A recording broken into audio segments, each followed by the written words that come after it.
I'm also not surprised that we have a drop in sales because interest rates do impact buyer behavior, and we do see that interest rates have gone up. So I did want to give some perspective here and give some points to sellers and to our buyers as well, and we're going to summarize this in our video.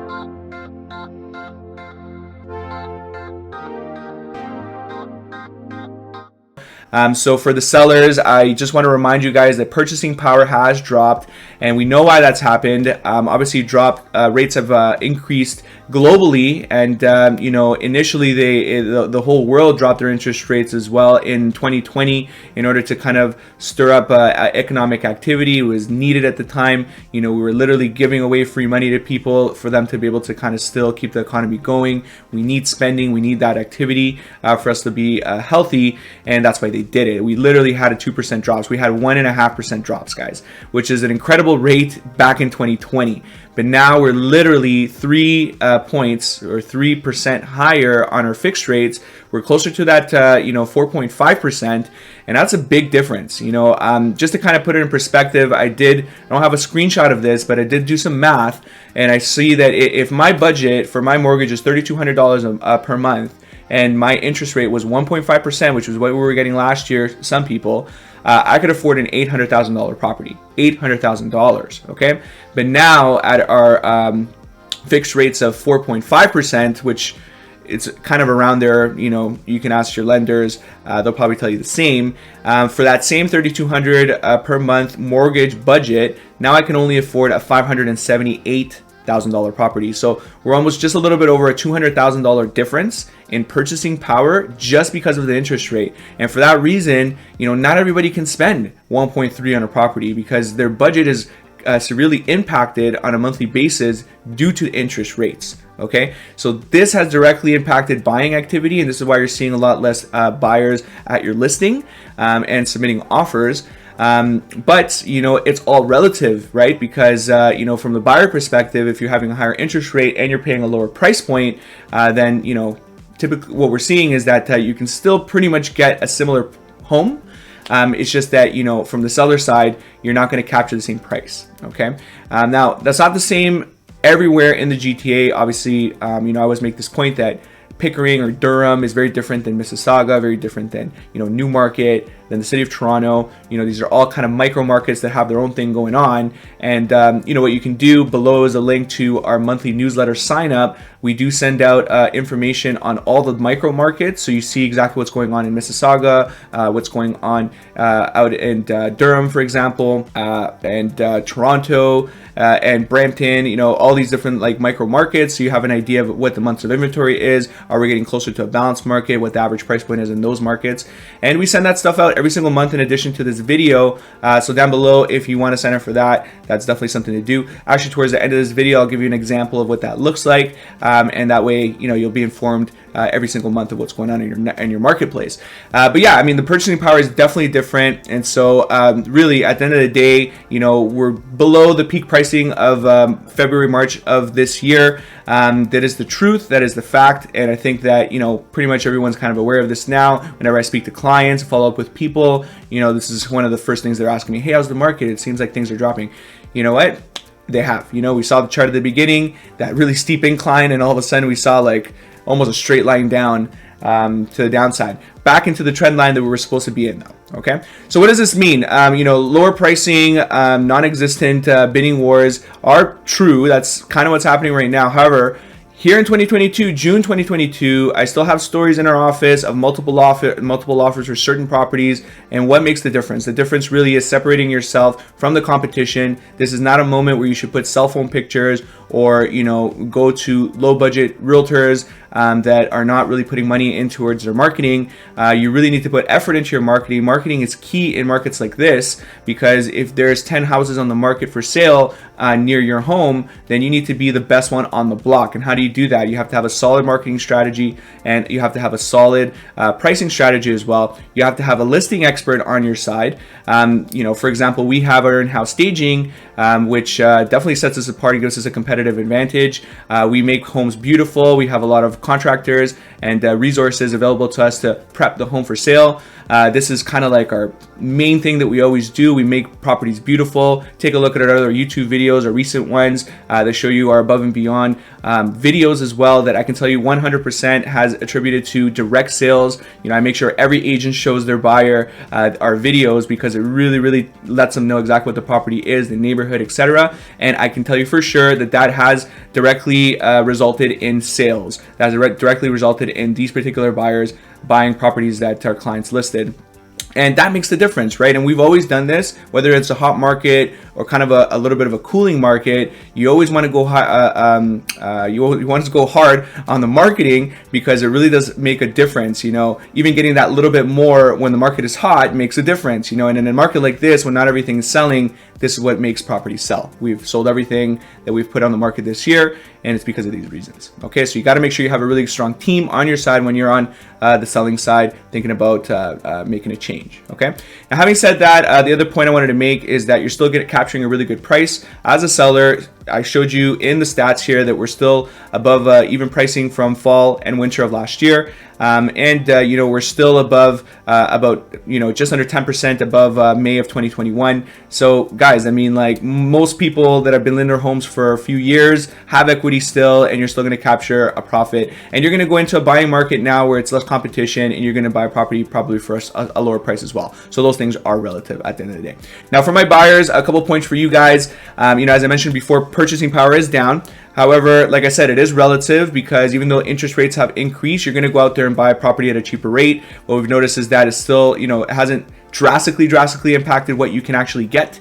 Actually, because the pricing is a little bit better, it's opened up the doors for our clients to actually find options. You know, it was really tough the last couple of years finding something decent in the GTA or surrounding markets. But now we're actually seeing condos at a really relatively good price, less competition. We can definitely get into the market there. Townhomes are better priced as well. You see that we've had almost like a, you know, what was it, a 13% discount or decline on townhome pricing since the beginning of the year. So all that's going to play into your favor.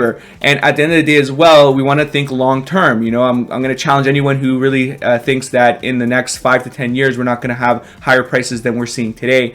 You know, we still have growth in the city. Now that the borders are opening and you don't even have to be vaccinated to come in, you're going to see a lot more immigration coming, which was basically gone the last few years. And I made a video before as well talking about how we're having almost 300,000 or 400,000 immigrants coming into the GTA probably over the next 4 years. That's something that's it's already approved by our federal government.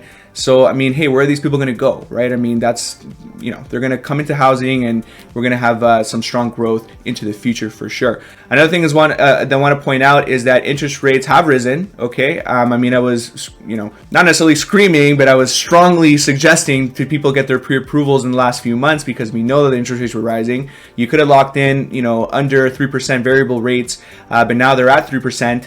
And who knows, in July we may have an increase as well, and they might be doing another one in the fall. So, you know, that's going to impact the mortgage rates again. So I would say right now we're kind of in that sweet spot where you can maybe lock in a rate at 3% on a variable side, and you know, you won't be and you'll be out in the marketplace as well looking at properties at a lower price point. So this might be the good time to really get that pre-approval, really keep your eyes open and see what options are out there. I know a lot of people want to stay on the sideline. That's what I keep hearing from people. A lot of people have some fear. They don't know what's going on. But in moments like that, where you see people are doing that, that's really where you should kind of get into the market. Okay.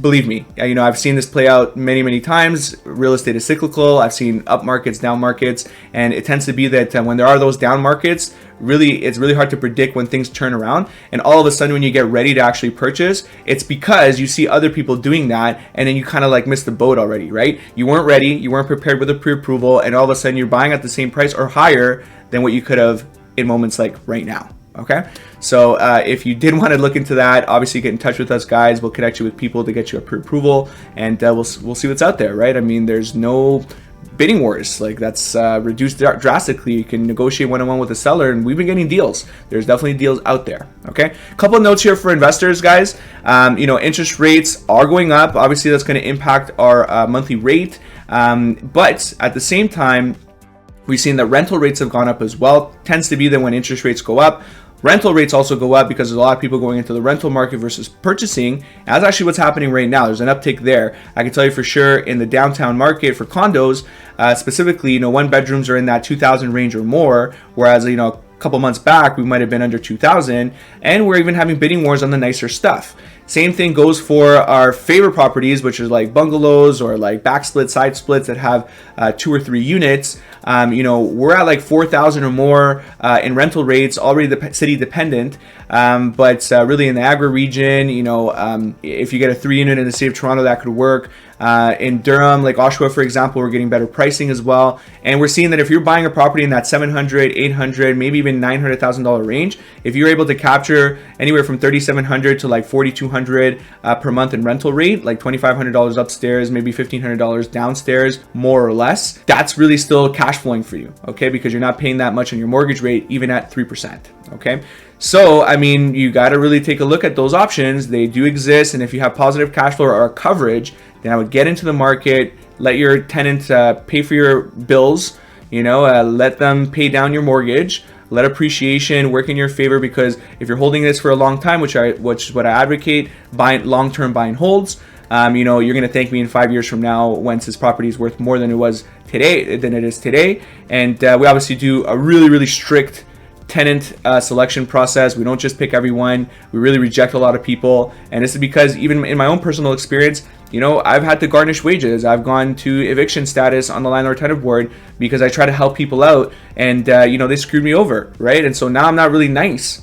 I don't really want to rent to people that I know, because I know that those are, red flags, right? So I'm really objective, I'm really strict, and we really make sure that our person is good. We don't just let things slide because the month is coming up. We really wait until we get the right person, and typically we do find them within 30 days, okay? So just to summarize, guys, the government is really careful here when it comes to interest rates. The reason is because our economy is really depending on real estate, and they really can't let real estate plummet drastically, because it really will impact our economy negatively. So I can tell you for sure that the Bank of Canada has a really, really close eye on what's going on with interest rates, and they won't let it impact real estate too much here in Canada, again, because we're really dependent on it. Okay, so just remember that. As a seller, guys, you really have to separate yourself from the competition. You really have to have a strong marketing team, someone that's done this before, that can prove to you that they can really do transformations of homes and make them look beautiful, like model homes, and really prove to you that they've done this in the past and able to capture rates that are maybe even higher than what people around them are getting. Hey, get in touch with us. That's what we do. And on the buyer side, guys, and investors, you got to think long term when it comes to real estate. Right now, we do have higher rates, but actually, I had a conversation with an RBC colleague recently, which told me, when I asked them, I'm like, hey, what are average rates for the last 10 years? And it is in this 3 to 4% range. A 3 to 4% range is really the average interest rate. We've just been spoiled with like a 2% rate. You think that, I'm just going to wait for rates to drop. Like, that's not guaranteed. We may be at this 3 to 4% rate for quite a while. I don't think inflation is just going to disappear, and this is the reason why rates are starting to go up. So I would get that pre-approval right away, especially if there's a possibility of increased rates coming up in the near future, because otherwise you may be stuck with a higher rate later, because you're not going to wait forever. So this could be that sweet spot time. Okay. Remember, at this point, market has less competition on the buyer side. You're going to be able to negotiate one-on-one with sellers. I'm getting inspection condition offers accepted. Financing, typically with our clients, we don't really put those in because we do our homework up front. But we can offer with conditions. There's definitely a lot of options out there. I am getting deals on the investor side, on the buying side as well, where it's really working out for clients over the last couple months. And so I want you to take advantage of this, guys. Don't be scared and fearful of what people are saying. Actually, arguably one of the most successful investors of our lifetime, Warren Buffett, what does he say? When people are fearful, be greedy. Okay, guys, so that's the last message I can leave with you for this video. Thanks so much for joining me today, and we'll see you back on the next one. Take care. Now that was a great tour. Now if you like that video and the information provided, make sure you hit the subscribe button so you don't miss out on future content. Also, make sure you hit the thumbs up button so this video gets shared to others. Now, if you're interested in more GTA tours, you're going to want to click on this video right over here. And if you want to get more information on GTA neighborhoods, you're going to want to click on this video right over here. Thanks again, guys, and see you in the next one.